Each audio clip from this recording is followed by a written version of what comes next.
buddy, put that thing back in its holster. We haven't gone anywhere. I don't understand. Check out the MichaelDukesShow.com for information on how to get access to the podcast. Welcome to the party, pal. The Michael Dukes Show. I have 2 guns, one for each of you. Firearms Friday. As Thomas Jefferson stated, it is the right and duty of the people to be at all times armed. Say hello to my little friend. I say that the Second Amendment is, in order of importance, the First Amendment.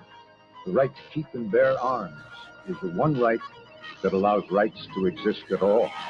The Michael Dukes Show. The right to keep and bear arms shall not be infringed. Firearms. From my cold, dead hands. Friday. It's my rifle, this is my gun, this is for fun, and this is for fun. Firearms Friday. Firearms Friday, your chance to sound off on issues of a 2A nature right here on the Michael Dukes Show. Hello, my friends, and good morning to you. It's Friday of the long weekend, or in my case, the long week, because just again, a housekeeping note. I've been telling you all week, but I wanted to tell you just one more time. I will be off all of next week for not just the holiday, Thursday and Friday for Thanksgiving, but also for Monday, Tuesday, and Wednesday of next week. We will be returning to the airwaves on the following Monday, December the 2nd. And so hang out for that and wait around with bated breath. But, you know, listen to other things in the morning. There's going to be alternate programming all across the state in whatever place you're listening to. And it's going to be good. Brian just said, stop gloating. I'm not gloating, man. There's a lot of work to be done next week. And I don't look forward to it. I mean, literally, I didn't have enough time to do the show and all the work. So that's, it's not like I'm going to be sitting around eating bonbons. Bonbons. Anyway, so I will be off next week and we will be back on the air again on December the 2nd. December the 2nd. So we look forward to that with a big announcement, by the way, on December the 2nd. You're going to want to be here for that show. We're also working on some good guests and other things for that December 2nd start. And so you're going to want to make sure that you tune in 1 week from Monday. Faux show. All right. So that's what's going on. What's happening today? Well, today we got a pretty full show. In hour 1 here, we're going to cover a bunch of the headlines from around the country related to 2A stuff, the Second Amendment and firearms rights and everything else. And then in hour 2, we're going to pick it up with Jacob Sullum from Reason Magazine, who's going to give us the latest on this enjoinment by U.S. District Judge Stephen McGlynn, who has been doing yeoman's work in the historically anti-gun state of Illinois. And it's some pretty interesting stuff. And this is just part and parcel of that fight over Bruin. I mean, we've got 2 steps forward, 1 step back with some of the Bruin stuff, which we're going to talk about as well before we get to there. But this judge in Illinois has recently issued a permanent injunction against the state's quote unquote assault weapon ban, deeming it inconsistent with the Second Amendment. 168-page opinion. My Lord, that must have taken a while to write. Anyway, we're going to talk about that with Jacob Sullum from Reason Magazine. And then, as always, we will finish up with Willie Waffle for our weekend movie review. Review. I don't know where that came from. Big Frog. All right, there we go. Okay. So we're going to, that's going to be today's show. And Firearms Friday, for those of you who don't know, is just our chance to talk about what I think is one of the most important fundamental rights issues in the United States. Now, if you have friends that are, maybe not necessarily anti-gun, but are gun curious or not pro-gun, you haven't gotten a chance to get them to come to the range with you, which, by the way, is one of the best ways to convert anyone who's gun curious or in the middle, not pro-gun, not anti-gun.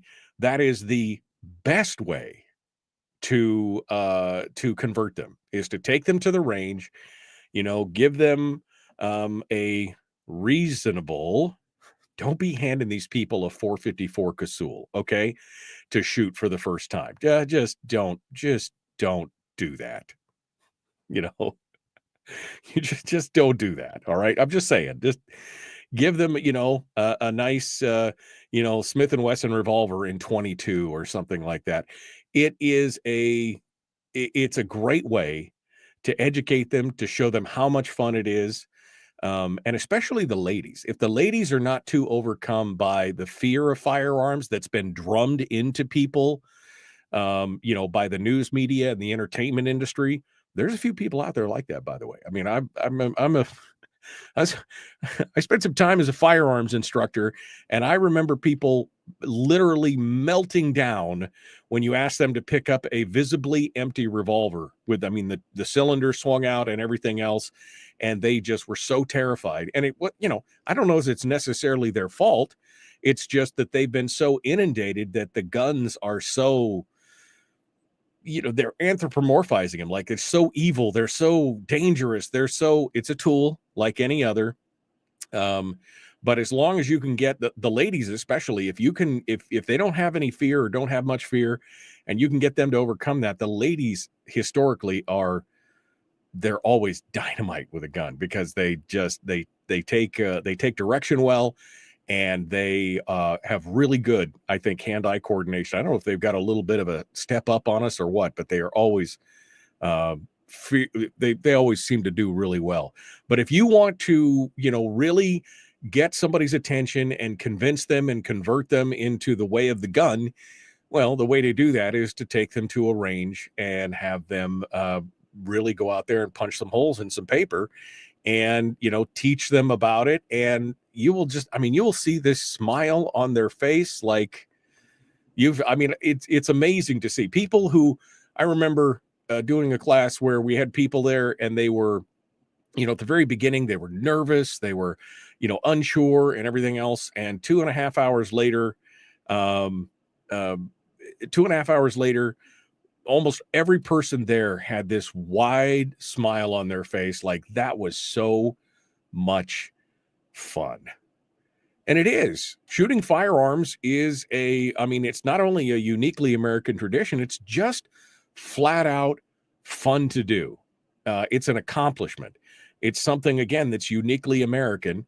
And that's what we're trying to do on this program, is just counteract the misinformation, the disinformation, the flat out lies, to repudiate the idea that somehow the tool itself is at the core of the problem. Because we hear that a lot, that if we just didn't have any guns, then violence in America would drop. And of course, we know, we can look around the world and see that that's not necessarily the case. After England outlawed all firearms, their violence, crime stats, their violence rate, like, almost tripled in the next 5 years. I think to one reason why is because they knew that the average person did not have the ability to defend themselves anymore. And criminals were emboldened by that. And we see that time and time again. But why? Well, because criminals don't obey the law. I'd like to point that out. In case you were wondering, criminals don't obey the law. That's why we call them criminals.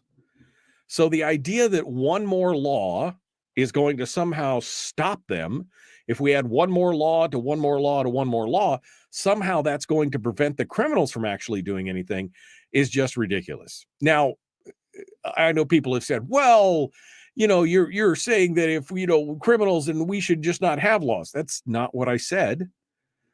It's not what I said at all. I believe that in a just society, you need to have a framework. But I think the framework that we've got is so over bloated right now that it all we're doing is we're not fixing the problem that we ostensibly are supposed to be fixing, which is, crimes with guns, violence with guns, things like that. All we're doing is we're affecting law-abiding citizens because, again, criminals don't care about your law. So when you have, and we've talked about the statistics before, right? And this is a stat that I pulled out here about 8 months ago, and it's just every time I think about it, it blows my mind. When you look at the number of guns in America, and you look at the number of lawful gun owners, and you look at the number of actual violent crimes and homicides, and you realize that statistically, in a country of 320 million people, that 99.9994% of lawful legal firearms owner are just that, lawful and legal, and it's only the 0.0006% who possess firearms that are actually doing the bad stuff. You realize the fallacy and the ridiculousness of what they're trying to do in this country. They're essentially trying to punish law-abiding gun owners. They're trying to get to the criminals by punishing the just, which makes no sense whatsoever. I mean, that's like saying, and I don't even know what the stats are for like drunk driving, but let's just say it's drunk driving.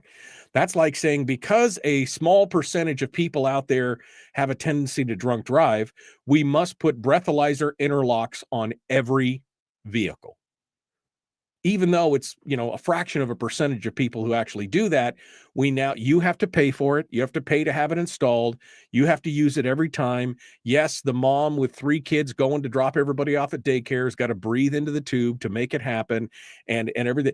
You are trying to punish the criminal by punishing the just, the law-abiding citizens. And the worst part is that, of course, we are, as a whole, as a nation, as a people, very law-abiding and trusting.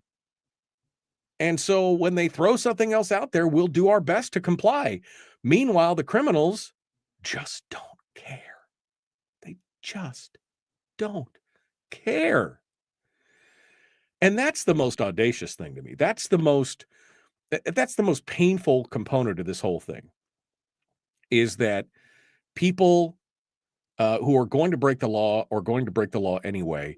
And no matter how many more laws you layer on top of previous ones, all you're doing is penalizing the just, the law-abiding, and making it harder for them to be able to defend themselves. And I'm not saying that that's intentional or anything else. That's kind of an unintended consequence of it. But when they keep sticking to that mantra that somehow that's going to fix it, I mean, that just makes no sense. Even when legislators or politicians admit that what they're proposing is a direct violation of one law or another, be it state law or federal law or the Constitution, and they say, well, we really can't do this. It doesn't, can't. And yet even some members of the public come out and do that. We're going to talk about that happening in Alabama here in just a moment. We're going to start off with that one. And we got some other stories as well. And then, of course, Jacob Sullum from Reason Magazine joining us in hour 2. So, y'all ready? Y'all ready? Y'all ready for this? We're going to jump in. It is Firearms Friday, and it is the Michael Duke Show. Common sense, liberty-based, free-thinking radio. Back with more right after these messages.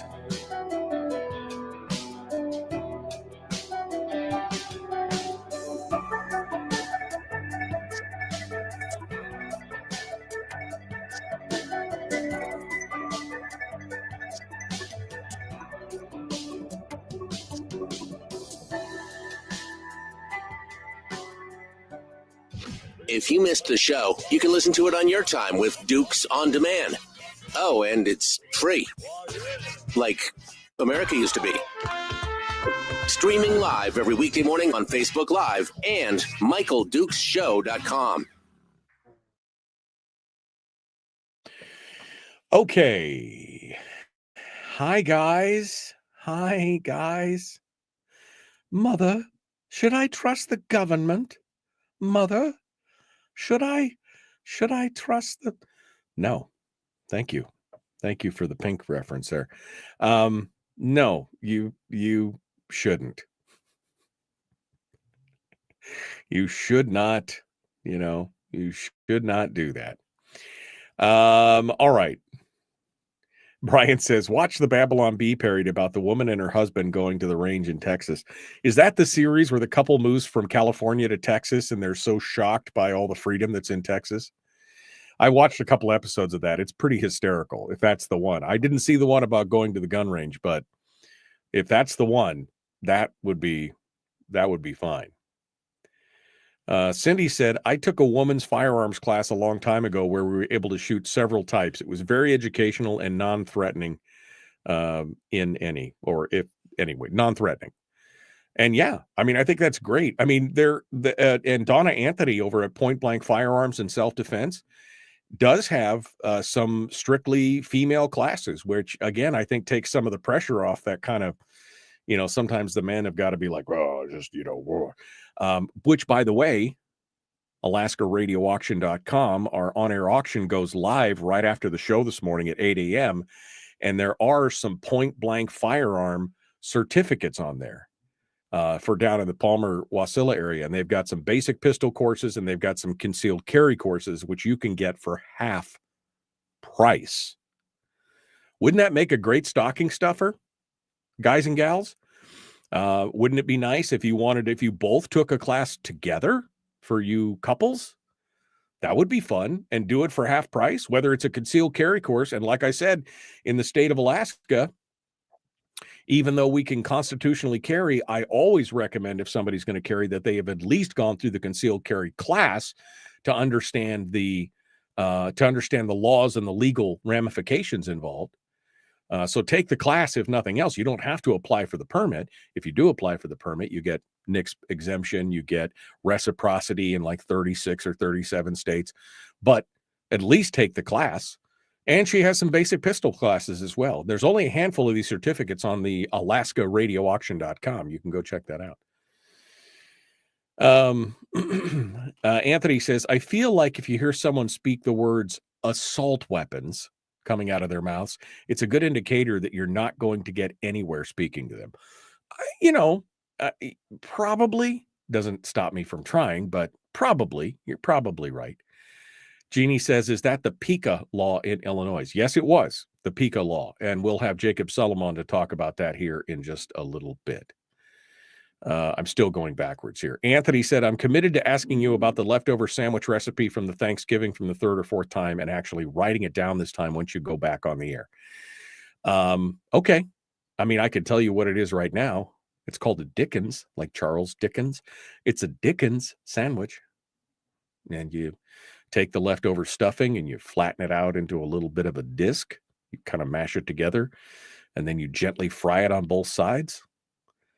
And then you take some turkey, you lay it on there, a little bit of mustard, a little bit of the cranberry sauce. If you're feeling really adventurous and you got green bean casserole, you can slop a little green bean casserole on top of that. And then you put Havarti cheese over the top of it. And then your choice of bread. Occasionally, I'll cook the stuffing hard enough to make it almost bread itself and then eat it that way. That is the Dickens, Anthony. I hope you were taking notes. Okay. Let's see. Good morning. Hey, Dad, how you doing? Anthony also said a firearm is an inanimate object and it's incapable of any action without the purposeful intent of an operator. Technically, I could have a baking weapon if I threw it into a cake under the criteria being used to define weapons by the smooth-brained politicians. Smooth brain. I love that. All right. Let's let's go on that one. Yeah, I know. I want turkey. That just sounds delicious. Doesn't that sandwich sound delicious? That and turkey tetrazzini. That's the other leftover recipe we do with turkey. Turkey tetrazzini, which is bad for you, but delicious. Here we go.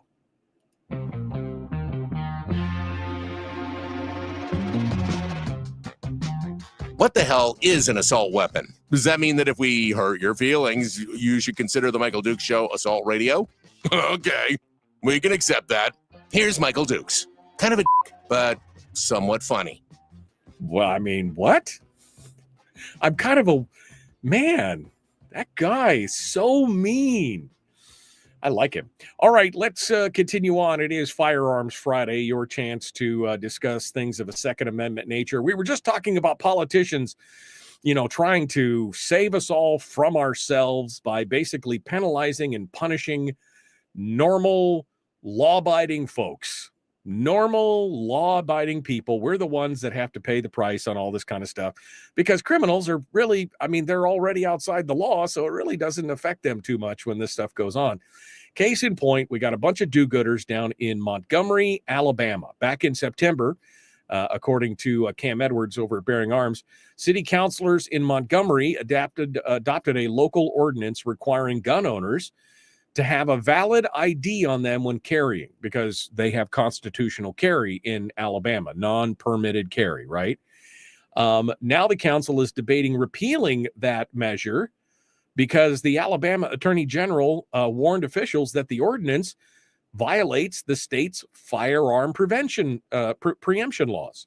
Basically, a preemption law is where the state says no subdivision of the state, meaning any level of government lower than the state itself, can make a law that is more strict than the state law. And which I think is a good move. I think the state law on a lot of these fundamental rights like freedom of speech, freedom of movement, freedom to keep and bear arms, that should be left at the state level. And that's what a preemption law is. It basically says you can't make a law that's more stringent than what the state has. And since the state is a constitutional carry state, which requires you only to have the ability to legally own a gun to be able to carry it, this is a violation of the law. So they had the most recent council meeting in Montgomery where one of the ordinance's original backers acknowledged, one, that the measure is unenforceable, so they can't even really enforce it, and admitted that he said, we wrote something, and this is a quote, we wrote something that is in direct violation of state law. Then went on to say that the ordinance is not worth what it's written on. So he acknowledges that what they did was wrong, illegal, and unenforceable on top of it. But see, then you get people in the audience who spent their entire lives watching the mainstream media and the entertainment feeds and everything else, and are just convinced that, it's all bad. South Montgomery resident Angela Exford came forward to speak in favor of the ordinance, saying she is 100% in favor of it being enforced. She described a recent night when her neighborhood became, quote, a war zone, and, quote, with rapid gunfire from 8 until after midnight. Okay, so let me break that down for just a minute. You want to enforce a ID check on concealed carry permit holders, and your reasoning behind it is because your neighborhood became a war zone with rapid gunfire for 4 hours. Tell me again how enforcing an ID check on concealed carry permit holders would stop the random firing of guns in your neighborhood. Tell me how that, connect the two dots, one of these things is not like the other. Connect that for me. How does that work? Do you think by patting down Joe Smith on the street and demanding his ID when he has a concealed carry permit has anything to do with gun-toting thugs run amok who are willing to shoot up you? By the way, it's illegal to shoot in a neighborhood. It's illegal to create a quote-unquote, what she said, a war zone. It's illegal to rapidly shoot your gun in, really at anything other than a target. So requiring gun owners to carry ID with them, again, this is a penalty on the just attempting to fix a problem from the criminal. Why, if they were shooting for 4, why weren't the police there?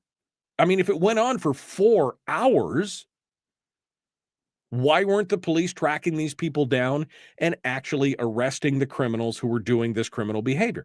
Well, because it's much easier to do something, quote unquote. I've got to do something, and to put something on there that literally all it does is penalize the law abiding and the just. But see, it's not just some random nitwit citizen who stands up there. Exford was followed by interim police chief James Grayboys, who also spoke in favor of the ordinance. Okay. He says, current state gun laws are not giving police the tools they need to control or prevent the growing incidence of gun violence. He said, current permitless carry laws limit the actions police can take in regards to taking weapons from individuals who should not have them. Meaning police don't know if an individual is a felon or under a court order prohibiting them from possessing a firearm. Well, gosh, I'm sorry that pesky Constitution gets in your way of doing your job or making your job easier. Current laws aren't giving police the tools they need to control and prevent the growing incidence of gun violence. The current laws limit the actions police can take. Yes, that's what prescriptive laws mean. They prohibit you from doing certain things. I mean, wouldn't it be great if you could just walk around the street with your Department of Pre-Crime Minority Report style and say, I think you look like you're gonna commit a crime. So you know what? We're just gonna lock you up. Nope, no due process, no Fourth Amendment, no Fifth Amendment. We're just gonna take you in because that's easy. I mean, they'd love to search places without a search warrant, wouldn't they? They'd love to be able to peel into your lives. I mean, I'm sure everybody's done something wrong at one point or another. And so they just love to do that. This is, quite honestly, to me, these are the worst kind of police officers. I support law enforcement. I support the idea of law enforcement. I support the individuals who are peace officers and not law enforcement officers, because there's a subtle difference there. I don't know if you saw that. Peace officers and then law enforcement officers. There's some subtle gradients in there. Think about that for just a minute. But this guy is the worst kind of police officer. He's whining about how state laws don't give them the tools that they need. Because, again, they'd just love to be able to kick your door down and search your house from top to bottom and do what they need to do. If they suspect you of doing something, they would like to have the ability to take you in and beat you with rubber hoses and get what you need. Right? I mean, I'm going a little overboard here, but that's the point. The point is we have protections in place for a reason. And taking those protections away from law-abiding citizens does not stop the criminal element. And that's something that these folks just don't seem to understand. And on top of that, in Alabama, just because you carry a gun, that's not probable cause to stop you in the first place. They have to see you being involved in criminal activity. I mean, and if they do have a reasonable suspicion that you've been involved in a crime, it doesn't matter if you've got an ID on you or not. They can still search you. And they can still do all these things. See, this is part of the problem. And I think most peace officers, most police officers do not support what this guy's saying. I think that there's a cadre, especially at the top, especially in the leadership roles in many law enforcement agencies, where they're more politicians than they are actual peace officer police officers. And they want all these tools. They just want to make it easy. They want their lives to be easier. But it's not our job to make your life, Mr. Police Officer, to make your life easier. We have protections for a reason. I mean, let's face it. In East Germany, life was pretty easy for the police, right? The secret police, they were in the top of the heap. They could do pretty much. You want to disappear somebody? Well, you can disappear them. Now, that's to the extreme of what I'm talking about. But that's exactly what they keep saying. Well, we need more tools. We need more ability. Those pesky rules and laws are getting in the way. And of course, this is all being helped along by, again, our news media, who continue to report false, misleading, or just deceptive information about firearms and gun rights and laws and statistics. And of course, our entertainment industry, who continues to show people who are, good with, the only people who are good with guns are the authority figures, the military, the police, the secret agents, the FBI, the whoever. If you see an average citizen who happens to be good with a gun, they're usually portrayed as some kind of, white old male right-wing whack job. There's, you just don't see it very often where they treat them as, cool, rational, making the right choices, law-abiding citizens there to protect their family and do the right thing. They're almost, name me a story where they've been portrayed in a good light. There's not many. There's not, even some of my favorite shows, they treat people like you guys are all whack jobs. So, this is all going on right now. But here you go, in Alabama, the deep south of all places, the police are asking for more power. You think they would have learned, especially during the times of the civil rights movement and everything else, where people's rights were denied over the color of their skin and all this other kind of stuff. You think they would have learned that basically disarming the law-abiding populace or making life harder on the law-abiding populace does not help the situation. But these guys, they just can't help themselves. They just cannot help themselves. What else did I want to talk about? Oh, and the news media's coverage of some of this stuff is also just, again, speaking of news media and the talking heads, there was a bust in Pennsylvania. This is right after, by the way, that the is when you try to ban everything related to firearms, you never miss an opportunity to try and stoke those fears that people have out there as much as you can. Philadelphia got smacked down by the state Supreme Court earlier in the day on Wednesday. Their smackdown came up again over preemption laws, another set of preemption laws in Philadelphia, of all places, the city of brotherly love, except for when they're shooting at you. But it doesn't mean that other parts of the state don't have some scaremongering going on.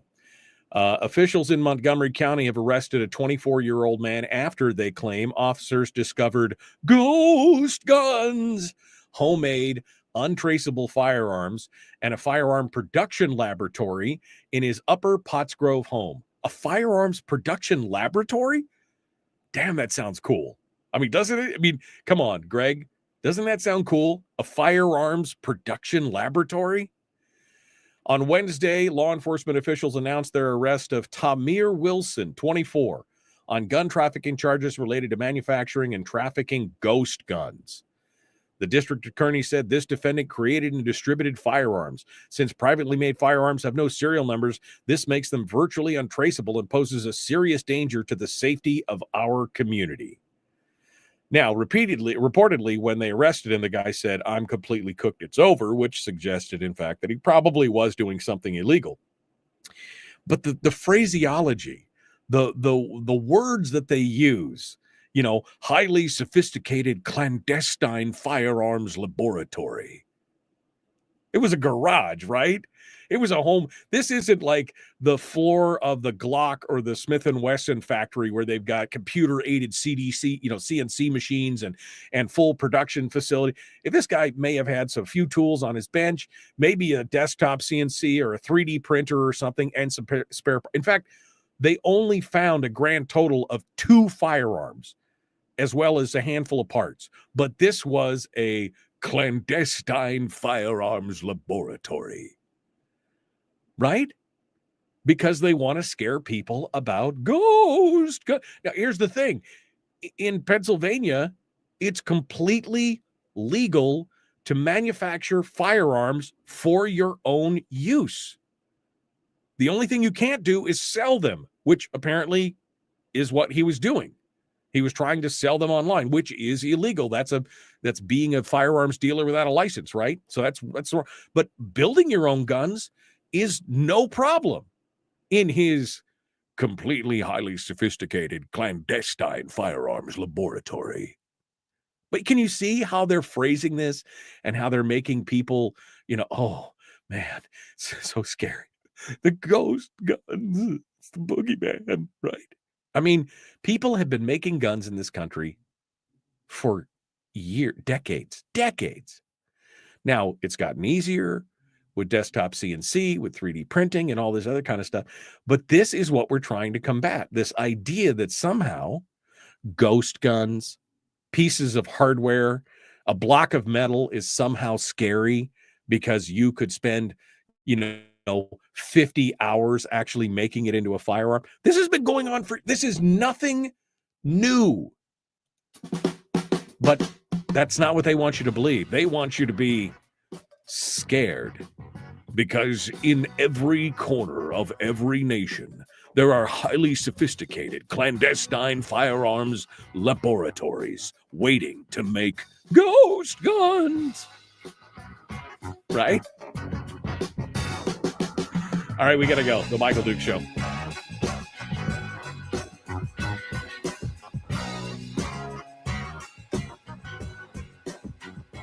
We're broadcasting live through a series of tubes. Allowing all of these entities to provide streaming stuff going on the internet. Well, it's kind of hard to explain. Sorry. Streaming live every weekday morning on Facebook Live and MichaelDukesShow.com. Okay. All right. Let me go back here to see what you guys have been talking about. Legislation that creates anti-firearm policy and ignores the criminal element is akin to passing an anti-asteroid act, making it illegal for space to hit us with rocks. Sounds good on paper, but effectively useless. Yeah, I'm with you on that. 100%. 100%.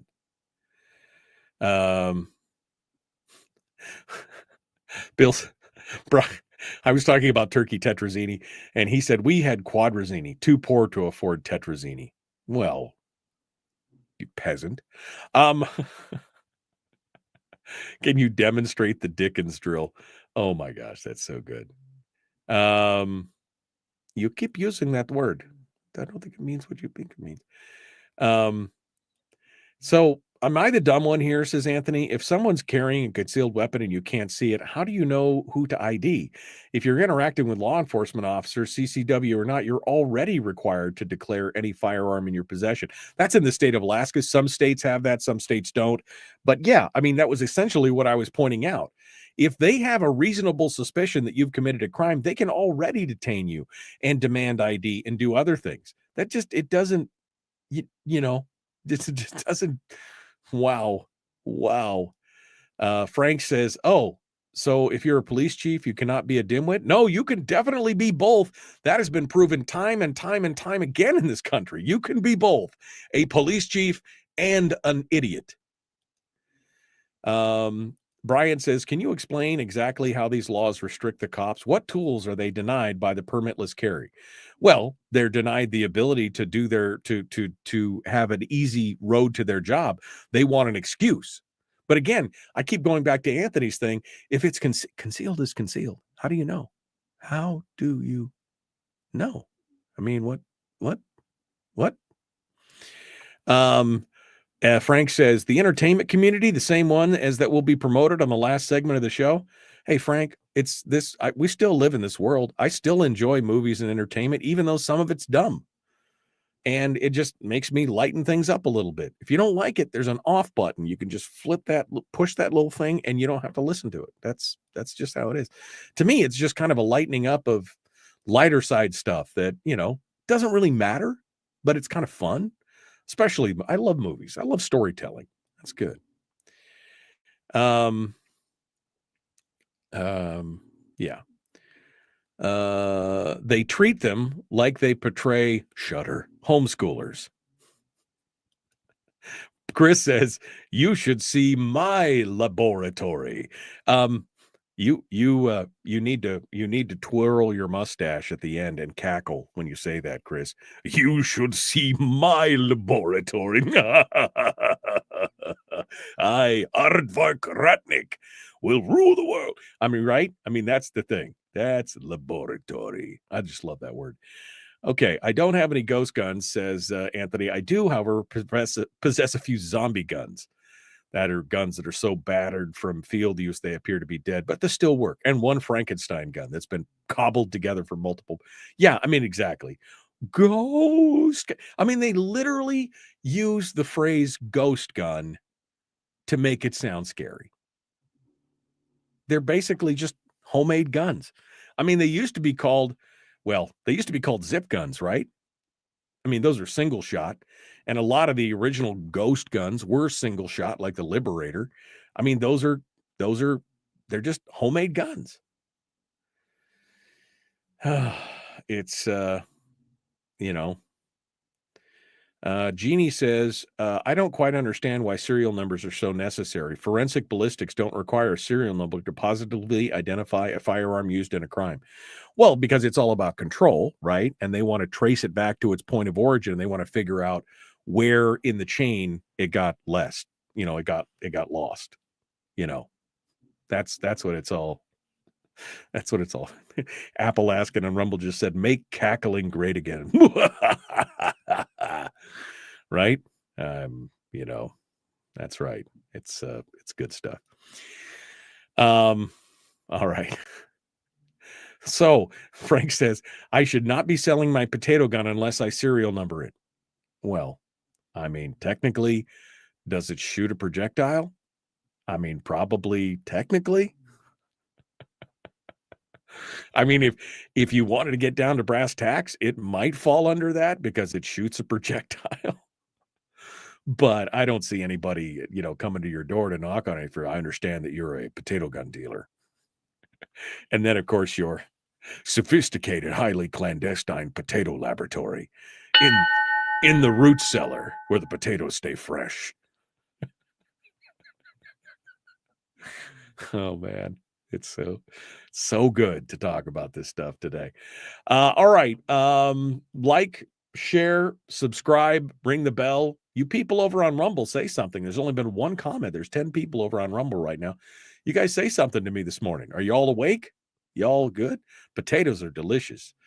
Taters, precious, are delicious. Here we go.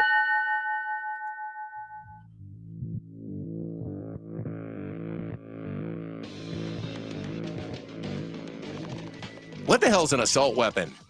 What isn't? If I assault you with a penguin, doesn't that make it an assault weapon?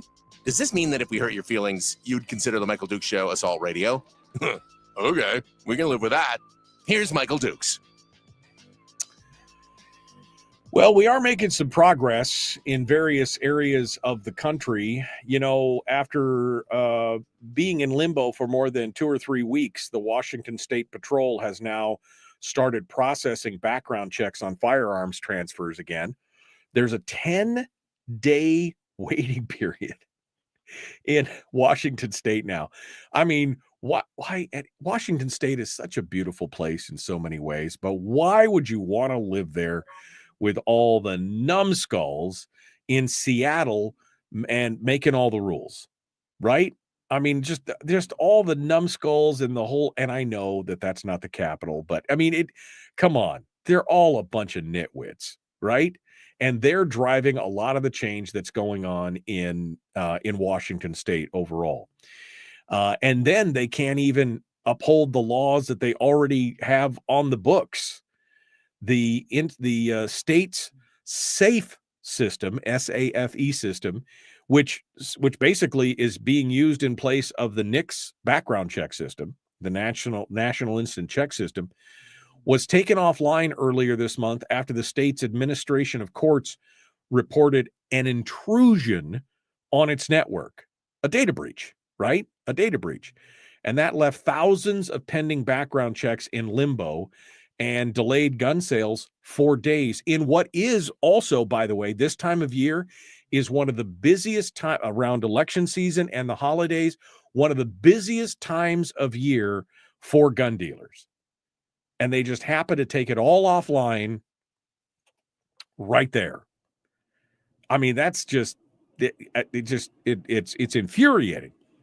Well, Alan Gottlieb over at the Second Amendment Foundation got involved, and they threatened to litigate on the halt of the background checks on behalf of all gun owners in the state of Washington. And they said that the delays amounted to a denial of the right to keep and bear arms for those gun owners who basically are, forced to sit and spin, waiting for the state to give their blessing to be able to exercise their fundamental right.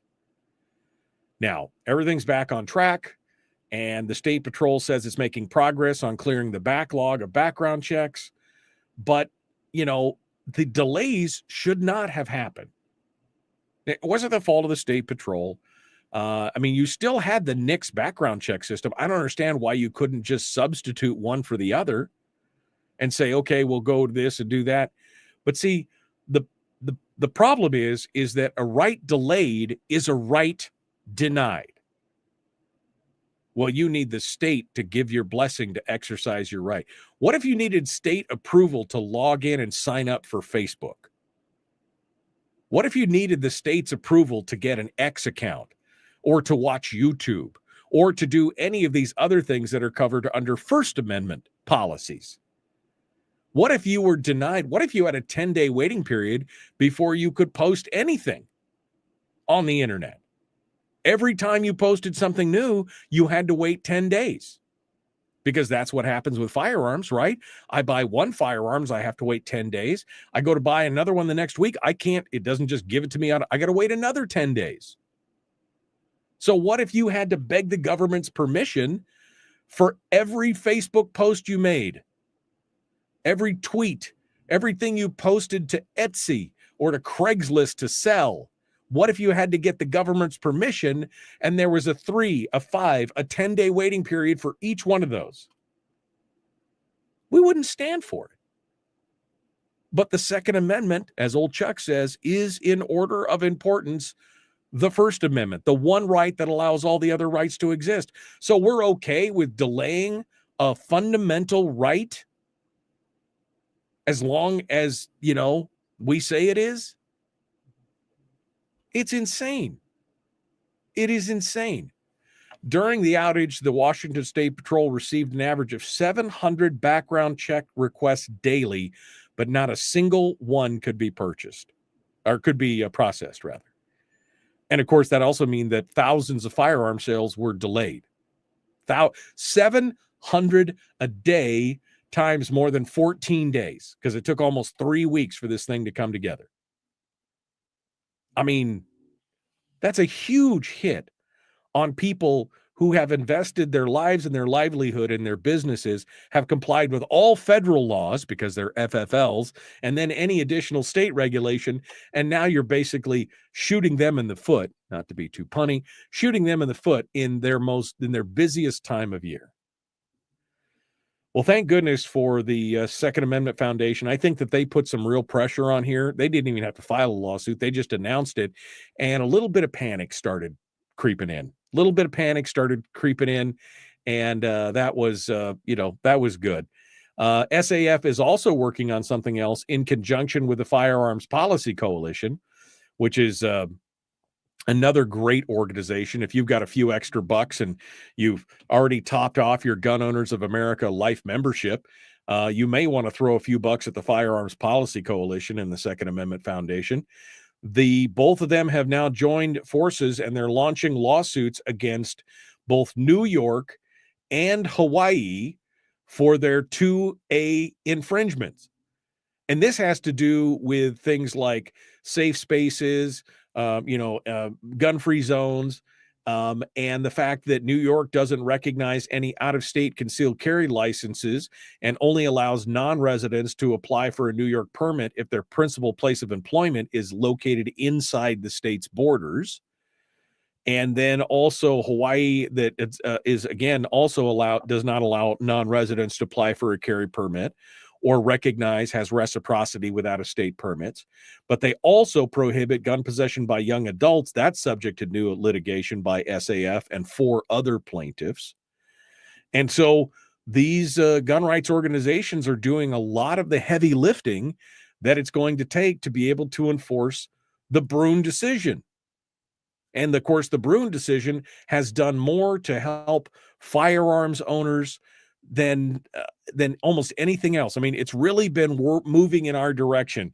You know, you had Heller, you had McDonald, now you have Brune, and things are just getting better and better and better. Although in Iowa, that's not always the case. I mean, Brune is good because it basically works on a case of where the strict scrutiny. That's what Brune is about, strict scrutiny, which basically means that a challenged law is viewed presumptively as invalid and illegal unless the government can demonstrate how that law is vital to achieving a compelling state interest, right? So it's already presumed instead of the other way around where they just presume the state does have a compelling interest. And that's what Brune does. Brune changes that, and then it also continues with that historical analog thing. Well, in Iowa, they were already pretty stridently pro-gun. In fact, they'd been fighting the anti-gunners for a while in Iowa, and they actually had a constitutional amendment that compelled the state to basically codify that strict scrutiny.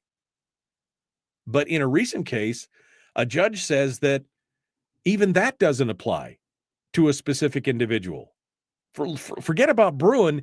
The state's own constitutional amendment put forward by the people doesn't apply. The Iowa Supreme Court ruled Friday that a constitutional amendment approved by Iowans doesn't render unconstitutional a state statute on the restoration of firearms rights. What? There's a state statute and you have a constitutional amendment. So the Constitution does not trump the state statute. Have you guys been talking to the Alaska legislature? Is that what you're doing? Are you talking to the Alaska legislature here? Because if so, that's kind of nutty. That's kind of madness right there. All right. I mean, this whole story, this is another story from Tom Knighton over at one of my favorite places to go, Bearing Arms. You should become a member of bearingarms.com. That's some good stuff there. All right, coming up, we've got Jacob Sullum from Reason Magazine. Don't forget, at 8 o'clock, the Alaska radio auction kicks off around the state. We'll talk about that more in hour 2. Here we go, The Michael Duke Show.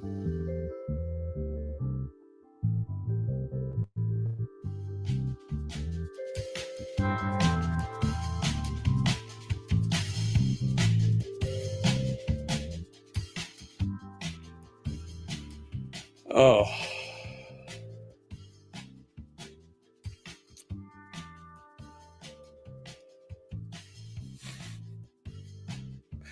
All right.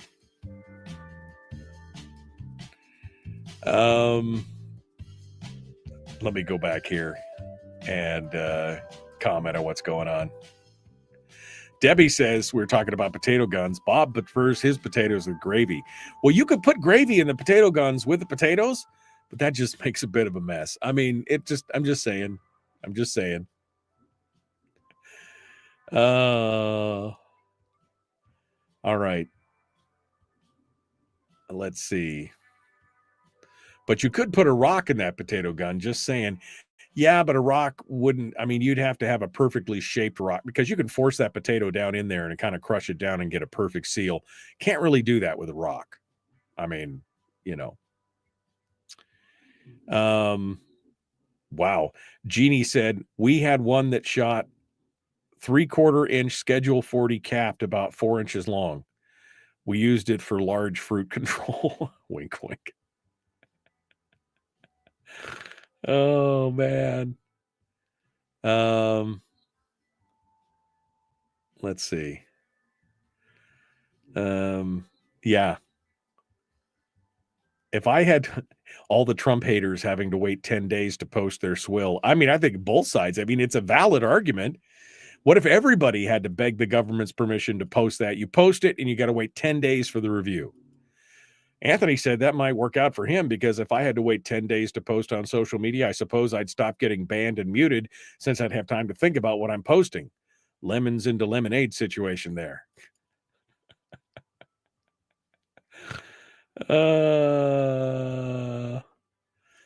Terry said, Michael, you asked Izon to email you, Phil Izon. He was a no-show last night at that meeting. Okay.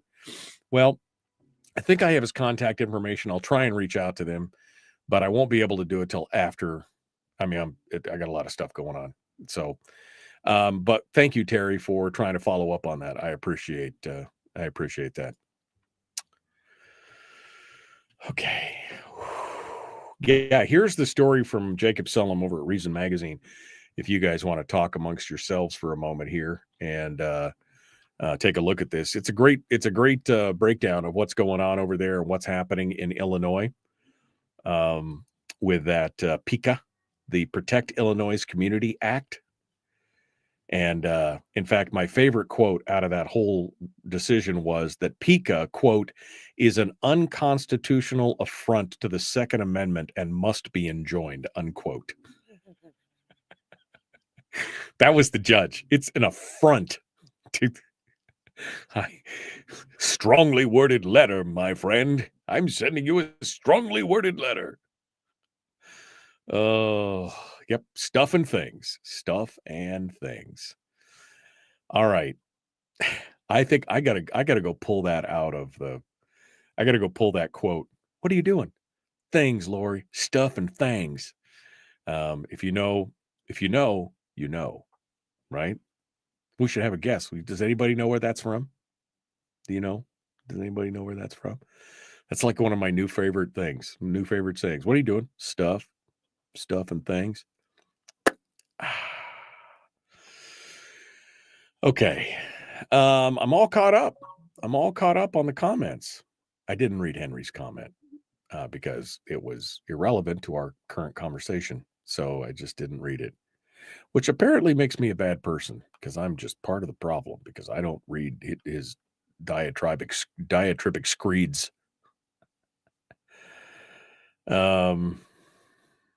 Anyway. Okay.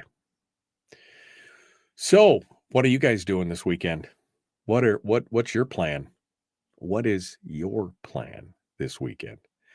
Trying to stay warm? God, it's been this 0 degrees stuff here is just starting to grind on me a little bit. I'm like, man, can we warm up just a little bit? I'd like a Christmas that's, 10, 20 degrees, not 0 the whole time, dipping down below 0 at night. You guys at Fairbanks can keep all that. I mean, I love you to death, every one of you, but you guys can keep all that cold weather up there. No problem whatsoever. All right. What were some of the other stories that I was I'm not going to get to that. Did you see that David Hogg is considering a run for the DNC vice chair? I mean, come on. What could be better, than self-reflection, than that kind of self-reflection after the election bloodbath is that David Hogg is going to run for the DNC vice chair. I mean, that's crazy, right? I mean, this is a kid who hasn't done anything except for be a student at Parkland, parrot the media's preferred, narrative about guns. Well, by the way, some people are even suggesting he may actually have not even been at Parkland when the shooting happened. I still don't even know if that's true or not, but there was some speculation that he wasn't even there the day that it happened, but he became the face of it. He hasn't done anything else. He got into Harvard. Many people say because, that's because he was such a vocal anti-gun voice. We need to get this kid in here. And then he's done exactly nothing since then. He now leads a pack that's trying to get Democrats elected, none of which actually got elected. So he's not picking winners on this deal. But now he's going to run for the vice chairman of the DNC. That's a great call there, man. Great call. Good job. That's going to, I'm sure that will help. Absolutely. I'm sure that will help. All right, we got to go. Jacob Sullum's going to be joining us here in a minute. We'll be back. The Michael Duke Show, Common Sense Radio.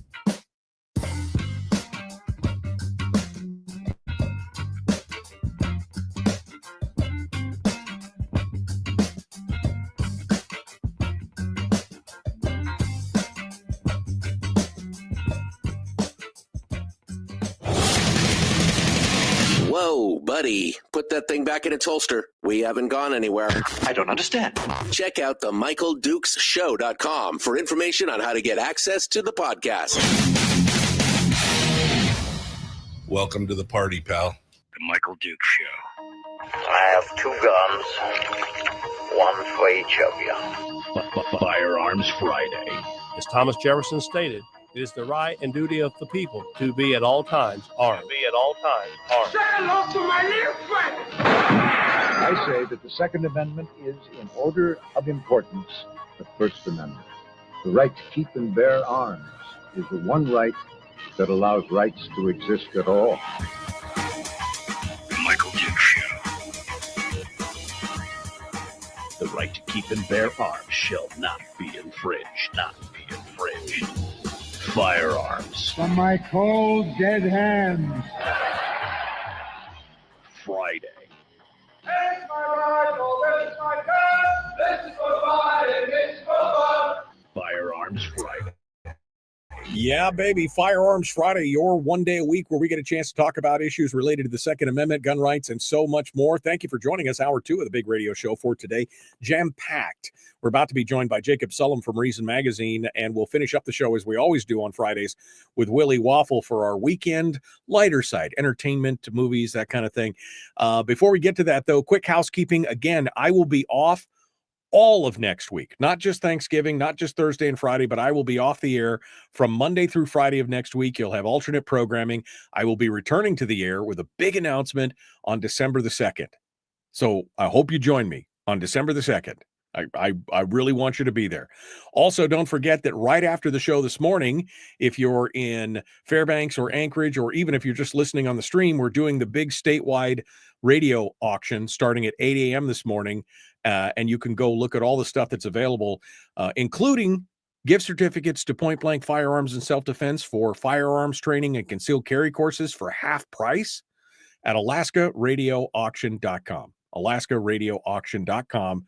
Just go check it out and get ready. At 8 a.m., everything goes live, and you're not going to want to miss getting a chance to get stuff for half price. So that's all coming up at 8 a.m. And of course, then I'm off next week. So that's it. That's all the housekeeping.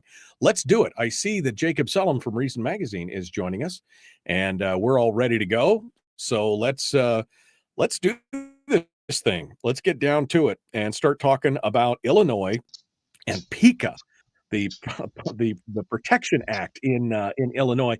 Jacob Sullum from Reason Magazine joined us. Hello, my friend. Good to see you. How are you doing? I'm doing all right. How are you?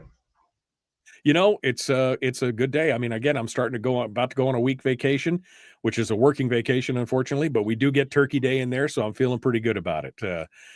And I'm looking forward to a little bit of downtime. You've been writing a lot lately. This story is actually about 6 or 7 stories back already. It's only 10 days old. But it is, when I read this, I just was cackling gleefully out loud.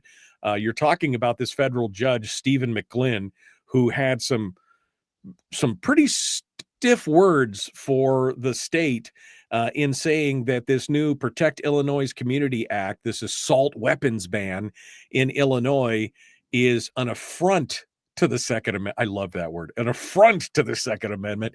Give us the details of, the genesis of this law and how the challenge happened and where it goes from here. Jacob Sullum. So this law was passed recently in response to the Independence Day shooting in Highland Park. And it was challenged by a bunch of different plaintiffs in several different lawsuits that got consolidated. At one point, this same judge issued a preliminary injunction indicating that he thought that the plaintiffs were likely to win, but that was overturned by the Seventh Circuit, which sent it back down to him. And that helps explain why this opinion is 187 pages long, because McGlynn has to not only try to apply Supreme Court precedent, but he also has to apply Seventh Circuit precedent, which many people argue is inconsistent with Supreme Court precedent. So it was quite a challenge.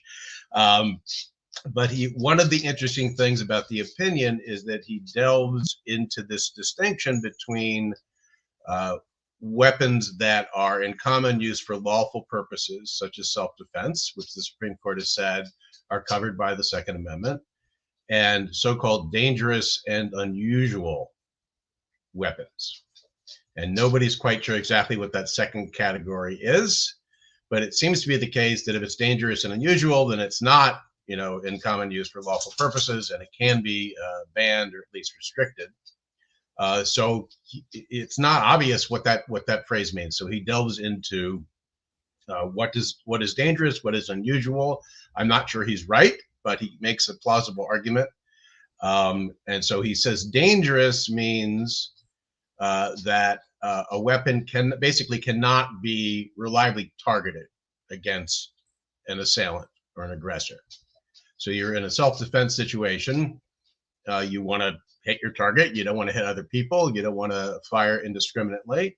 And so he says this is consistent with the idea that machine guns can be restricted or banned because machine guns are not good at targeting specific targets. And in the military, they use it for suppressing fire when they fire their guns automatically. And that's not what you ought to be doing if you're in a civilian self-defense situation. Right. So he says that falls into that category. Basically, any other weapon, and we're not necessarily just talking about guns here, any other weapon, a nuclear weapon, obviously, first of all, it's not a bearable arm, but right. I'll get another example. Another example was grenades, right? So in this assault weapon law, Illinois lists a bunch of features that make semi-automatic rifles illegal. 6 different features, and one of them is grenade launchers, which they like to throw in there because it's scary. They're not used a lot to commit crimes. It's very hard to get grenades to launch from grenade launchers because those are strictly regulated under federal law. But he says he actually upheld that particular part of the law, saying you don't need a grenade launcher for self-defense. Nobody uses it that way, and so that's constitutional. But he would say, grenades would be dangerous in the sense of you can't properly target them. But again, already covered by federal law, right? I mean, so a lot of this stuff is overlap and stuff. Yeah, I mean that they just throw that in there because why did they have this particular law does not have bayonet mounts, but that was in the original federal assault weapon ban. How many crimes are committed with rifle mounted bayonets? I would say approximately 0. Yeah. So that was sort of silly, and the grenade launcher thing is also silly for much the same reason. You just don't see crimes like that. But so that's dangerous. And he said, what's unusual? And he said, unusual. He goes through a lot of reasoning on this, so I'm just kind of summarizing it, but you can look at the opinion to see if you agree.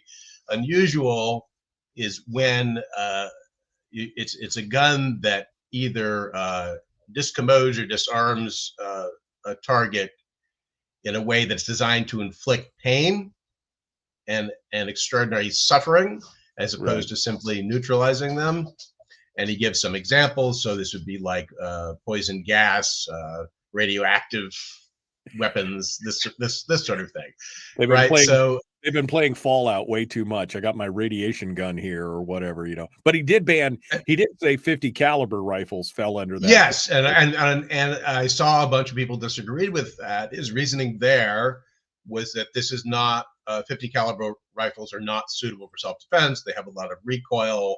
They're designed for shooting at, typically this is a sniper rifle designed for shooting at long distances. Doesn't fit in his view very well into a self-defense scenario. So he said that part of the law was also okay, that it banned both those guns and that kind of ammunition. And one question, and it wasn't clear to me how he came down on this. One question is, it says dangerous and unusual, right? So dangerous alone, it seems like, isn't enough. It also has to be unusual. So it's not clear how his criteria would apply if you have if it has to be, because it's not or joint, right. It's not dangerous it's and. Now, one of the problems posed by the Seventh Circuit's positions is that the argument of people who want to overturn these laws is that these guns are clearly in common use for lawful purposes. I mean, millions of Americans own them, right? They use them for self-defense, among other legal purposes. That is the typical use of them. The typical use is not to commit crimes. So the Seventh Circuit, though, said it's not enough just to say that there are millions of people who own them, they're using them for lawful purposes. You need some added thing. So he was, I think, trying to get around that position, that Seventh Circuit position, and so he did not rely heavily, and certainly not exclusively, on survey data about how many people own these guns, how many are in circulation, that sort of thing. Can you back up for a second here? Because I think, you and I are assuming that we understand what's going on here, but I think a lot of people don't understand why the Seventh Circuit was involved, because this actually went up, and the Seventh Circuit actually went kind of in an anti-Bruin way. Can you describe how this got, what happened? It went to the Seventh and came back. Can you describe that process for us real quick? Yeah, well, there were a few rulings at the district court level in favor of the law, but McGlynn ruled against it and issued a preliminary injunction. So the state appealed that, went up to the Seventh Circuit. Seventh Circuit lifted that preliminary injunction, but he still hadn't reached a final decision. So it went back down to him, and that's when we got this very lengthy opinion trying to not contradict the Seventh Circuit, but at the same time comply with what the Supreme Court has said, with his understanding of it at least. And the Seventh Circuit made a distinction which was widely criticized between military weapons, which they said that's generally okay to ban military weapons for civilian use, and non-military weapons, civilian weapons of war, right? Weapons of war. Right. That was the phrase. Well, so one problem with that is, for example, handguns.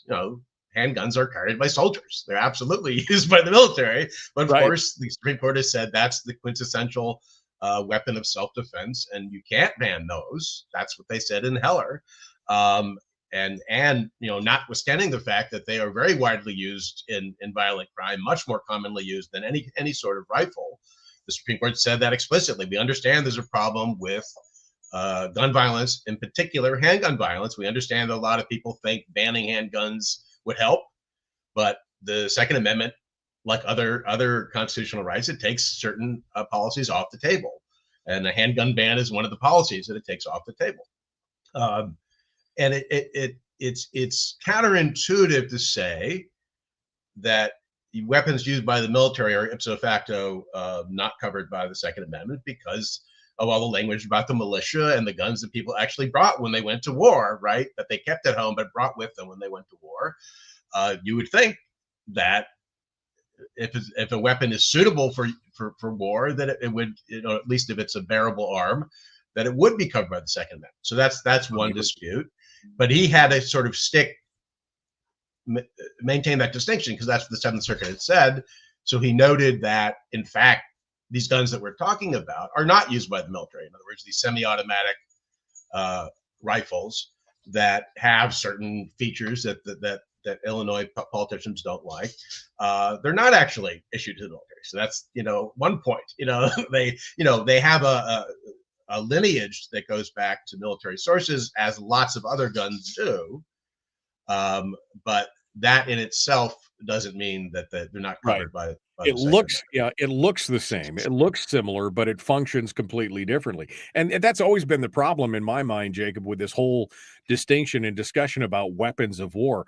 Almost every firearm ever designed has its roots in warfare, in militarism, in an army. It was developed and then it was adopted by the public. That has always been the case, going back to the Winchester lever action rifle developed for the army, then being picked up, or the revolver or whatever. I mean, every one of these things has their roots in military defense or armies or whatever.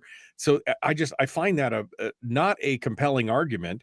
And again, when they start throwing these weapons of war things around, especially when they don't even match up with the functionality of what an actual modern day military rifle does. Right. I mean, and the crucial thing, which politicians often obfuscate, is that these guns are not capable of automatic fire. So the rifles carried by soldiers can either fire automatically, typically fire automatically, fire semi-automatically, or fire in bursts. Some of them can. And this is consistent, by the way, with what McGlynn is saying about what makes guns, especially dangerous. That in automatic mode, he's saying you can't properly target the gun, and that's why soldiers, when they want to kill particular people, they don't use automatic fire. That's used, like I said, in suppressing fire, which you don't typically. It's not something you're going to be doing, if you're defending yourself or your house or your family. So that sort of fits, but it was quite a challenge to try to say what he wanted to say, which he thought was correct, which is that this is unconstitutional without contradicting the Seventh Circuit.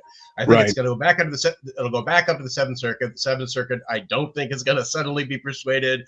Man, he wrote a long opinion, and but there is another case before the Supreme Court right now that they might take up involving Maryland's similar law.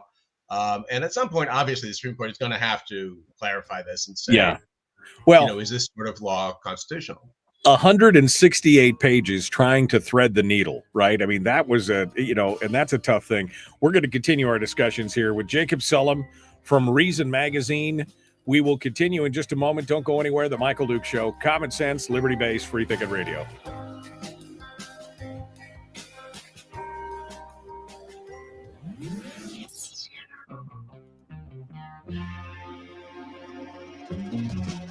Running on 100% pure beard power. Oh, also some coffee. We dip our beard in coffee. Ha, nice beard. The Michael Duke Show.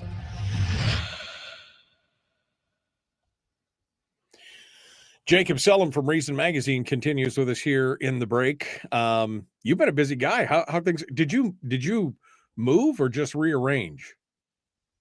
We moved last summer. Okay. Our landlord of 7 years or so suddenly decided he didn't want to rent houses anymore, and we had a month to get out, and we decided to buy instead of continuing to rent, and pretty happy with the new place. We might have picked something different if we had more time, but we're going to be here.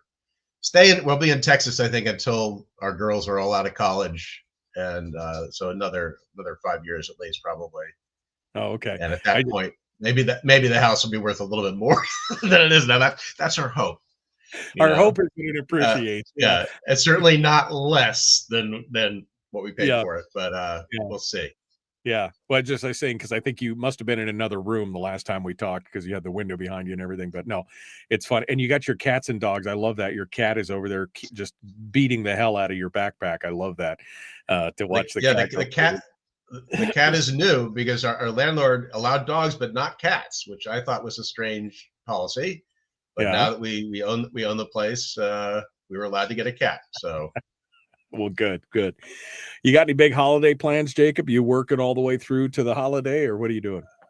Well, I think we have the holiday and like that Friday off probably. But family is coming in-laws, our kids, and I have to smoke a bunch of things on Sunday. Thanks for reminding me.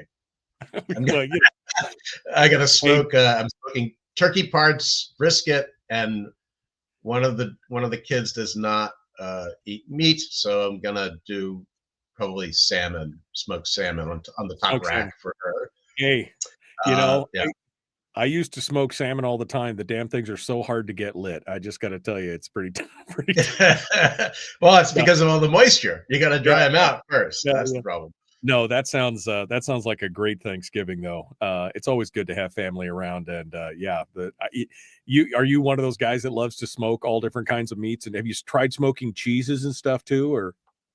I have not tried that. I mean, that you can buy that pretty readily. Smoked cheeses at the store, but I generally do brisket, turkey, sometimes chicken, ribs. I think I even tried a meatloaf once. There was a recipe for a smoked meatloaf, which turned out pretty well, as I recall.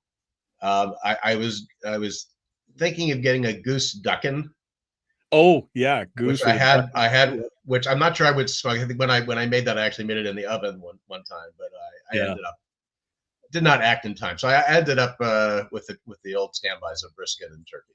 Yeah, well, it's always fun, you know, the holidays and the time together and everything else. It's good. It's good to get it done. And you, like I said, you've been busy. What else are you working on here now? What should people be expecting from you coming up in the? What other stories are you working on here that are coming up this next week? You got anything you can tease us with? In the next week, I'm not sure. You know, I don't usually think that far ahead, but Okay. I just published something that I'm getting a lot of shit for now about NewsGuard. I don't know if you're familiar with NewsGuard. It's a company that rates news and information sites. And what prompted this is that the incoming head of the FCC wants to crack down on NewsGuard along with a bunch of big tech companies. So his argument, he claims that basically social media companies violate Americans' First Amendment rights when they either, you know, take down their comments or attach warnings or you know, suppress them in some way, which is obviously not true. You know, it's not true because it's not the government doing it. I mean, now look, if the government is involved, which it has historically, you know, under the Biden administration was involved in that, that's definitely problematic. But when what you're talking about is, I don't like the way Facebook applies its policies, or I don't like its policies, or I don't like how X handles this. You know, you don't like it, you can go somewhere else. But you know, it doesn't make it a constitutional issue. Hold the line here. Let's get back to it. The Michael Duke Show.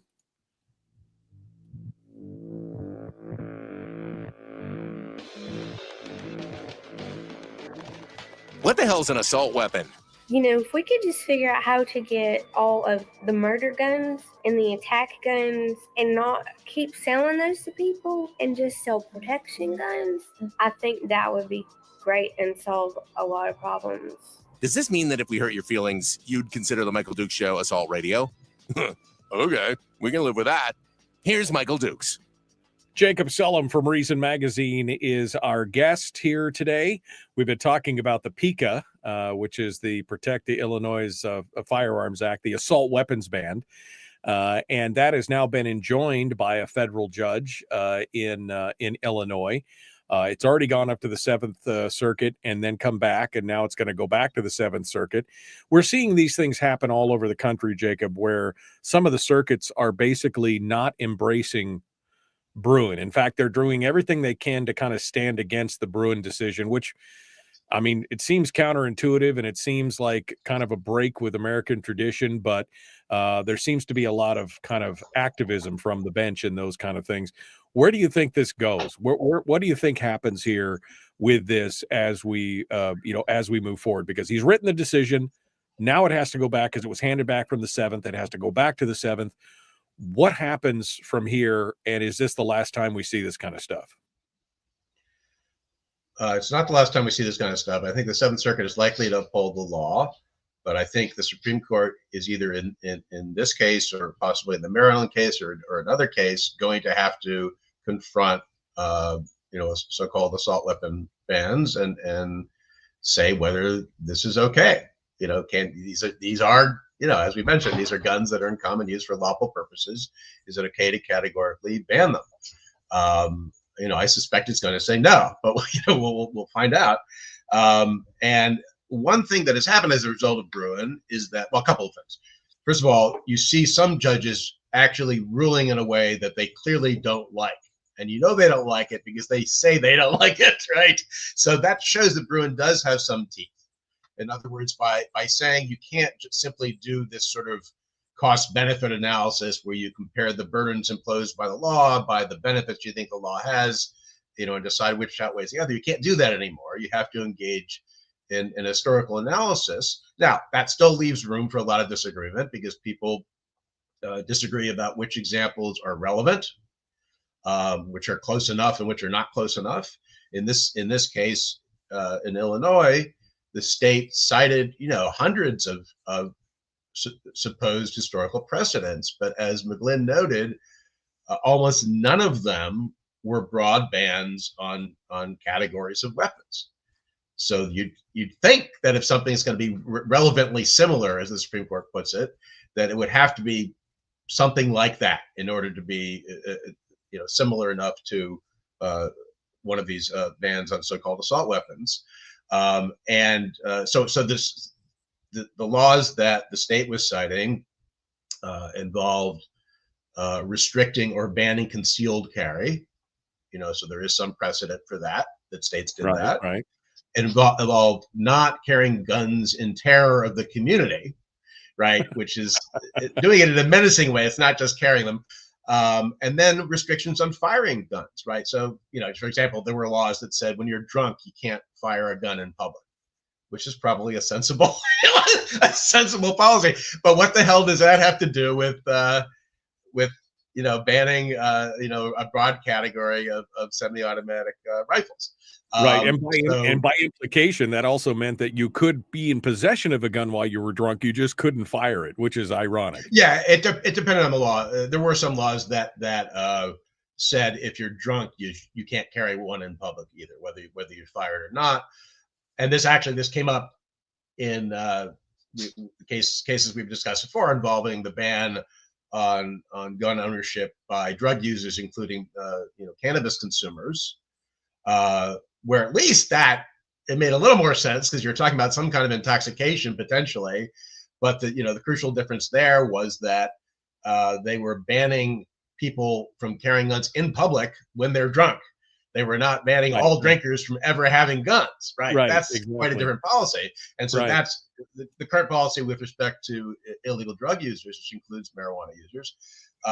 It applies to them all the time. Doesn't matter whether intoxicated. It applies to them in private as well as in public, right? So it's not relevantly analogous. But when you cite that sort of law or restrictions on storage of gunpowder, these are the kinds of things that come up repeatedly in these cases where they just go through the law books and find every example they could find of a restriction on something related to guns. And I think they would be better served if they narrowed their focus and said, here's the thing that we think is closest and here's why.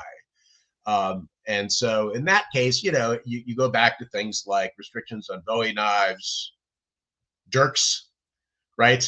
I think cane guns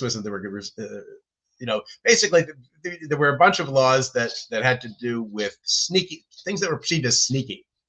Right.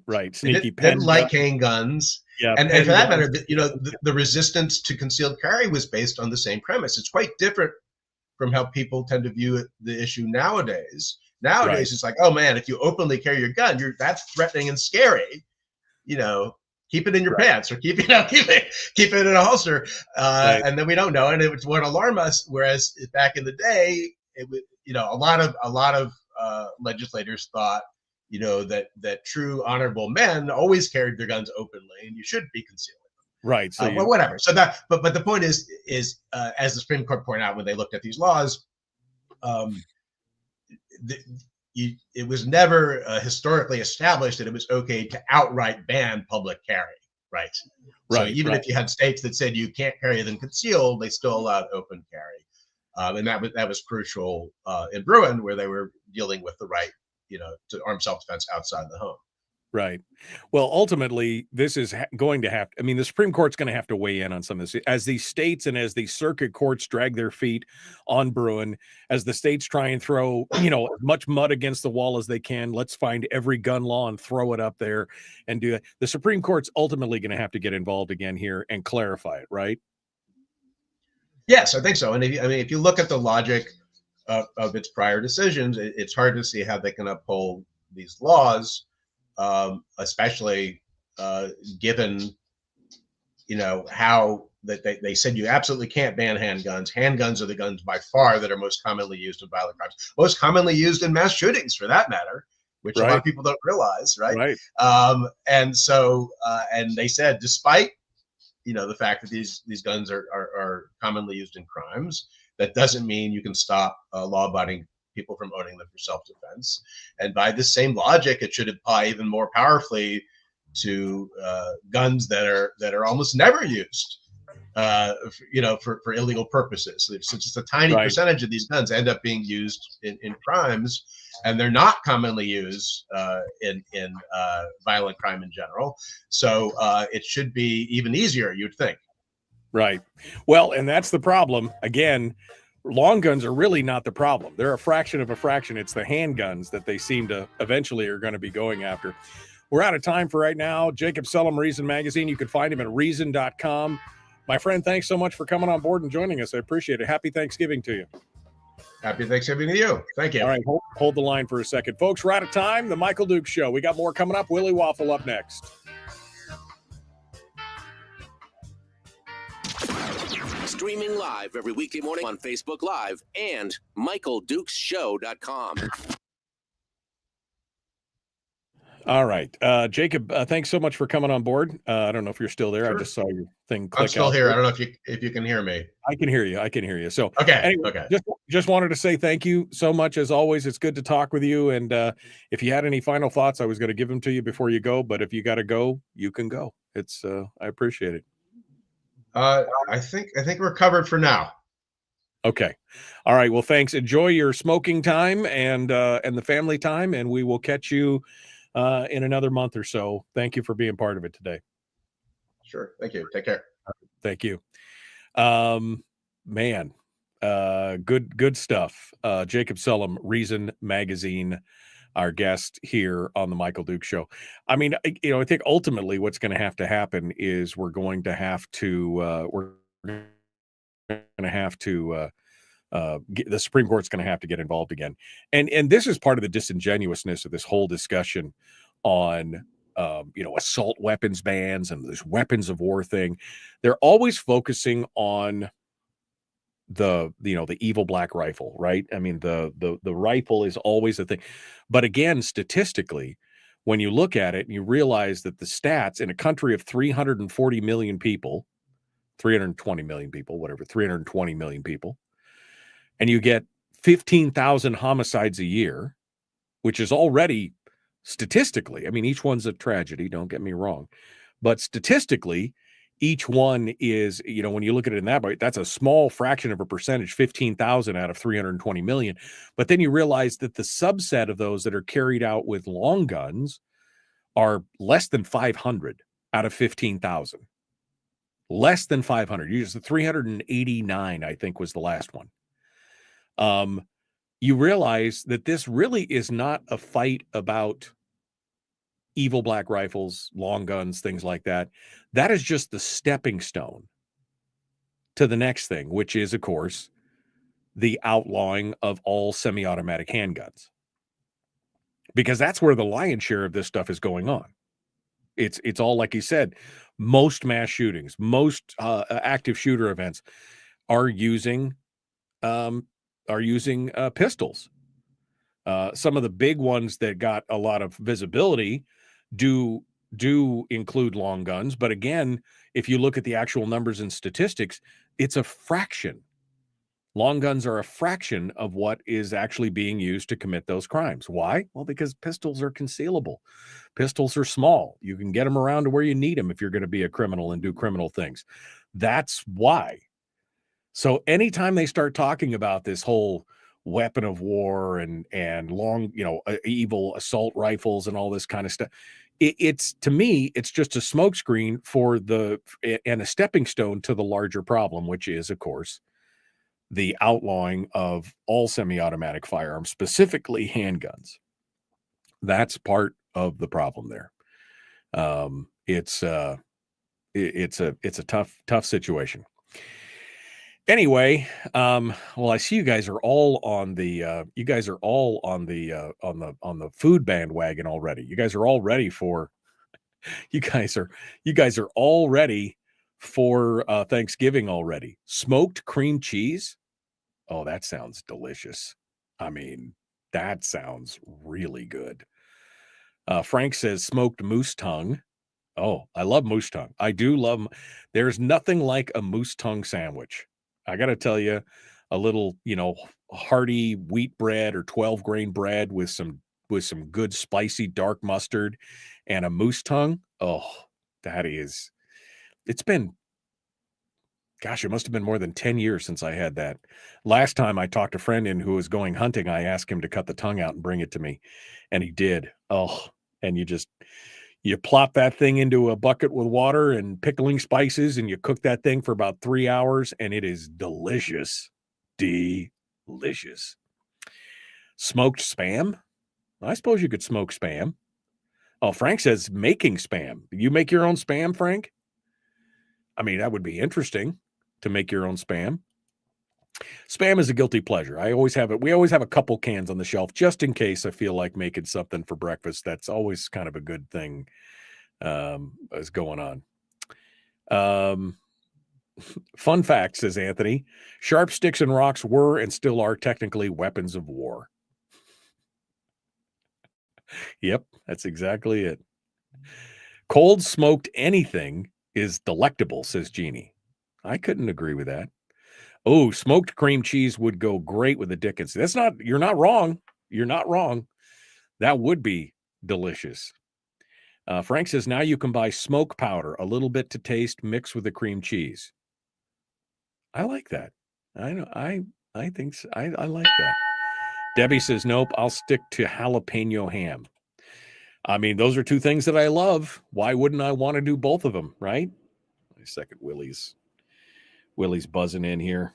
All right, let's get this going on. I'll get the lights all set up and we'll be ready to go.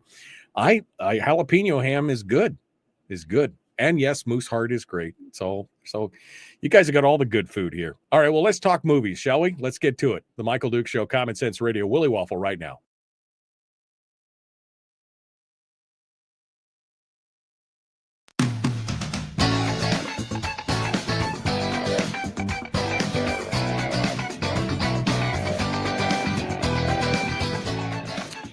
All right, we are ready for the weekend, the long weekend for me, a whole week. It's not just a weekend, it's a week. Oh, gosh, this is going to be so much work. Anyway, welcome back. Final segment for today, this Firearms Friday. Willie Waffle, wafflemovies.com, comes in to give us the full rundown. Let's figure out what he's up to. Hello, my friend. How are you? I'm a little jealous. I've only got a couple of days. Yeah, well, when you're special like me, you can do whatever you want. I mean, it only costs money, so whatever it is, it's fine. It's all good. All right, so we've only got a couple movies today, but we do have a bunch of news for the entertainment industry, and so since it's Firearms Friday, I guess we should start off with Rust. That thing's still kicking, still controversy over Rust. That, of course, the Alec Baldwin movie where he accidentally shot the director of photography and killed her, wounded one of the other producers or whatever, and then walked away from it after their case fall apart there. But so what's going on? More controversy with Rust. Well, yeah, because now it has officially had its world premiere. So the Rust movie premiered Wednesday. Just Wednesday at the Camera Image Festival in Poland, and this festival was chosen specifically to be the premiere, and from what I can tell, it was always supposed to be the premiere. This is a festival that celebrates cinematography, and this year specifically is trying to celebrate female cinematographers. So the Rust movie premiering is somewhat of an honor towards Helena Hutchins, who of course was the cinematographer who unfortunately got shot. And this was supposed to be kind of like, I think, a testing of the waters situation, right? Right. I mean, a lot of these film festivals have buyers for different studios and distributors, so we're going to see if anybody's interested in getting the movie. But they also wanted to see, well, how would the public react? And well, Helena Hutchins' mother reacted big time, hot time. Okay, so her name is Olga Solovi, and she basically said Alec Baldwin is handling this whole tragedy in a way that just increases her pain. How does he do that? I mean, I understand that's painful, but how is he doing that? Well, she is sticking by the fact that he has never apologized to the family, that he has never taken responsibility for what happened. And now he is, quote, according to her, quote, seeking to unjustly profit from the killing of my daughter. Ow. Yeah, that doesn't sound like it's super good. Okay. No. But okay, listen. I think on the human side, you would want Alec Baldwin to say, I'm really sorry for what happened. But I think he probably has his lawyers talking to him saying, if you ever utter those words, they're going to be used against you in a court of law. Yeah. And I think that's probably what's stopping him from doing what I think most of us would do. I wouldn't disagree with that. Probably the lawyers are like, don't you say a thing. Because this case could come back at some point, I guess. Right. And there's even a reinvestigation going on right now to see if they could bring the charges back. Now, the way they were dismissed, I don't think it's possible. So I think it'd be very unlikely to happen. But like you said, it could come back. Yeah. And whatever you have said since then is going to come back too. Yeah, exactly. Well, so the movie got seen. Any reviews? Any? Are you hearing anything? Outside of the controversy, Nothing. Obviously. Yeah, the controversy's been kind of taking it all over. And the only thing that I've seen is that some people are very uncomfortable because there is a very climactic moment that could have possibly obviously been the moment where she was killed. Okay. They didn't include the footage, don't get me wrong there. But the scenario, people said, dude, I think that was the scene. That was the scene where she got killed. Yeah, because that was a scene he was practicing, supposedly, the quick draw or whatever. All right, well, I guess we'll see how it comes down. I feel bad for everybody else involved with the movie, for Jensen Ackles and all the other actors and everything else. Of course, I feel bad for Helena Hutchinson, but you invest all your life in this, and it's like, oh man, to have it all tainted, it's horrible. All right, let's see. Let's talk about the bumbler in chief, the clumsiest celebrity in Hollywood. I saw pictures yesterday, and I was like, wow, Jay Leno. Yeah. What? Jay Leno. It seems like he has an accident every other day or something. Now, you'll remember he had the car, or not a car accident, but he had the accident in his garage that he had almost like the fire shoot up, right? And it gave him third-degree burns, and he had to get skin grafts. Then a few months after that, he had a motorcycle accident. He broke some bones. Well, over the weekend, he had another accident. As he is trying to explain, he was staying at a hotel and wanted to go to a restaurant nearby that was at the bottom of the hill from where the hotel was. And he said it didn't look all that steep until I slipped and fell and started rolling down the hill and hit a rock with my face. And as you have stated, it's quite obvious that he had a fight with a rock and lost. Yeah, no, the whole left side of his face is bruised from his eye socket all the way down past his chin. It's like purple. He broke his wrist. It's just bad. Come on, Jay. You can't even be trusted to walk around, let alone with power tools or anything. And it's just like, dang, it's tough. It's tough. Hey, I hate walking down hills these days. I figure if I slip and fall, that's going to be the end of me. For sure. Oh, absolutely. But here's the part that impresses me. And this is a fact. He's not making this up. Jay did his comedy show that night before he went to the hospital. So he did. He's all banged up. He goes and has dinner, even though he's beat to hell, and then goes and does the comedy show, and then goes to the hospital with a broken wrist. Oh man, with a broken wrist. Yeah, I'm impressed. Yeah. And he's been doing other shows. The reason everybody has seen him is because he did a big charitable event earlier this week, like on Monday. It was a comedy charity event, and then he showed up, and of course there were paparazzi everywhere, and that's when he had to tell everybody the story. Dang, he better take out some good insurance. That's all I'm saying. Just take out some insurance. I don't think he's insurable now. Everybody knows he's clumsy. Well, that accident in his garage with the gasoline, where the gas pump or the fuel line burst and it set the whole. He's lucky he walked away from that, because I saw some of the pictures afterwards and I was like, wow, to walk away from that's kind of scary stuff. All right, your choice, dealer's choice. What else we got left here? How about the one that's going to put a smile on people's face? Betty White is getting a postage stamp, my friends. Oh. Yep. This week, the United States Postal Service announced they will be honoring our beloved actress with her image being placed on a first class forever stamp. Now, they're not giving an exact date yet, but said that it will be in 2025. That she is going to be one of the featured people, along with, and I throw this in because I'm just a fan. Musician Alan Toussaint is also going to get a stamp in 2025. Okay, so I don't know that's who nice. Is that Toussaint, like the Toussaint Wax Museum? It's a musician or the Wax Museum? No, he's a musician. He's a New Orleans musician who's done a lot of writing for other people. And about it's 20 years ago now. 20 years ago, he did a really great album with Elvis Costello that was kind of, the theme was kind of what happened around Hurricane Katrina and things like that. Okay. It's really great. If I remember correctly, he either wrote or at least did a very smash version of the song Southern Nights, if you know that song, which a lot of people know. Glenn Campbell did a version, but so did Alan Toussaint. Yeah. Well, Betty White on a stamp will be good. There's a lot of philatelists out there. So for those of you who aren't as intelligent as I am, that's people who philatelics is the hobby of collecting stamps. But yeah, there's a lot of philatelists out there who will love to have the bet. And of course, I want to know, where is the first stamp issue, because they do a lot of first stamp issue where they stamp the stamp with the postmark of where anyway, it'll be cool. Betty White, all right, getting her own stamp.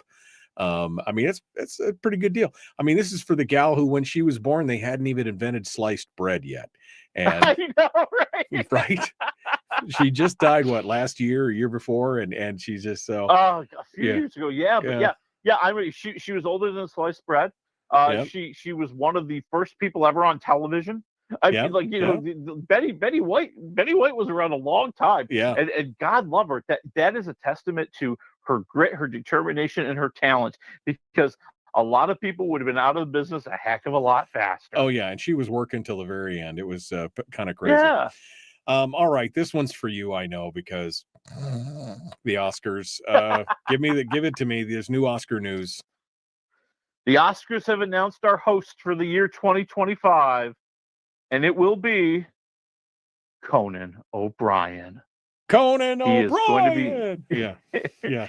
He is going to be hosting the Oscars for the first time ever. Now, he's hosted the Emmys a couple of times before, so he's familiar with the gig.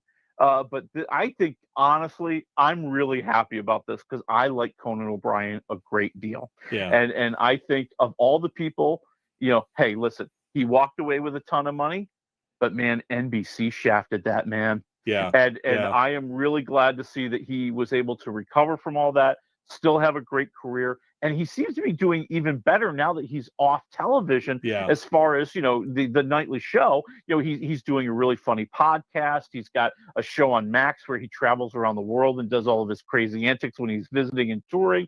He's having he's just having a great life. Yeah. Well, that's good. That's good. All right. So Conan O'Brien, still won't watch it, but I'm sure you'll enjoy it. That'll be fine. All right. Well, let's, unless you got anything else, shall we move on to the theaters? It's time for the cinema, my friend. The cinema. Okay. So dealer's choice on this, because I'll be honest, like I said last week, I didn't even know that they were making a second Gladiator movie. Ridley Scott still cranking them out, apparently. But I mean, I didn't even know that this was coming out.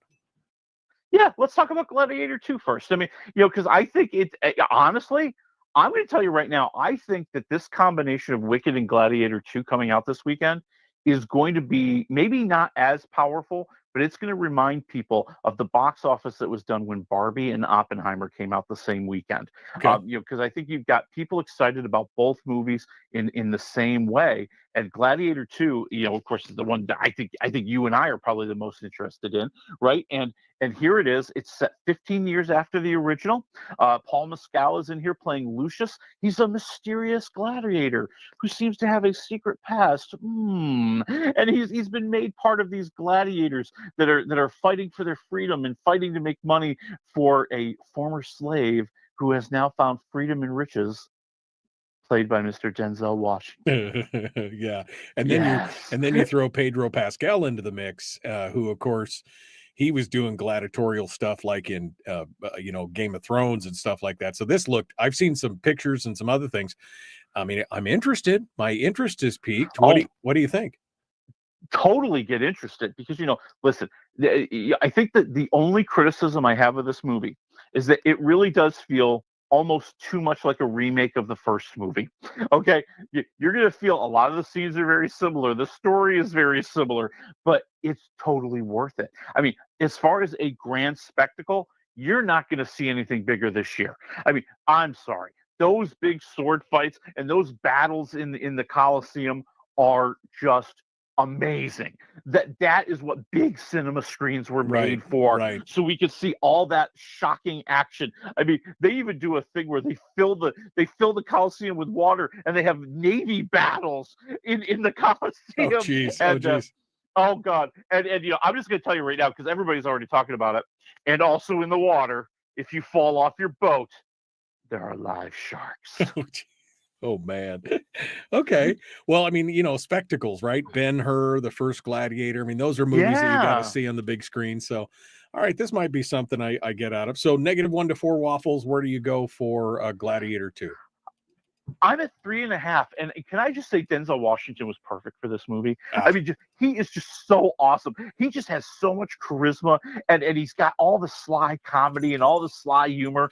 But when it's time to get down and get nasty, he is the best. Oh, I love him for that. All right, we got about 90 seconds here. We're on to Wicked, or the first half anyway, I guess. Yeah, part 1. That's they kind of quietly put that up on the screen when the title comes up. It's like Wicked, and then in small print, part 1. Yes, they're gonna make 2 movies, and the funny thing is this movie is 2 hours and 40 minutes long. Oh, wow. I think the whole play might be 3 hours long total. Oh, wow. So there's a lot of filler, people. A lot of filler. I won't deny that, but I'll tell you, it's an entertaining movie. Now, I don't think it has the emotional heft of maybe other great movies, of other great musicals. It's entertaining. I like it. Cynthia Erivo, who plays Elphaba, the Wicked Witch of the West, or who she will become, the Wicked Witch of the West, is a great actress and a great singer, and she's a lot of fun to watch. But I can't even believe I'm saying this. Ariana Grande steals the show from her. Oh wow. Okay. So, yeah, I mean, who's playing Glinda, the Good Witch, right. And she plays her as this just amazingly self-absorbed, self-interested woman who all the people are falling and fawning all over because she's the pretty one, and she's a mean girl at heart, and so that's the whole part of the story. All We right. watch the two of them kind of clashing. I'm at 3 waffles. 3 waffles. Okay. But we got to wait till next year to find out more. All right, folks, we got to go. We'll see you a week from Monday. Have a great Thanksgiving.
We've shed our terrestrial radio skin, and now we are slimy lizard internet people.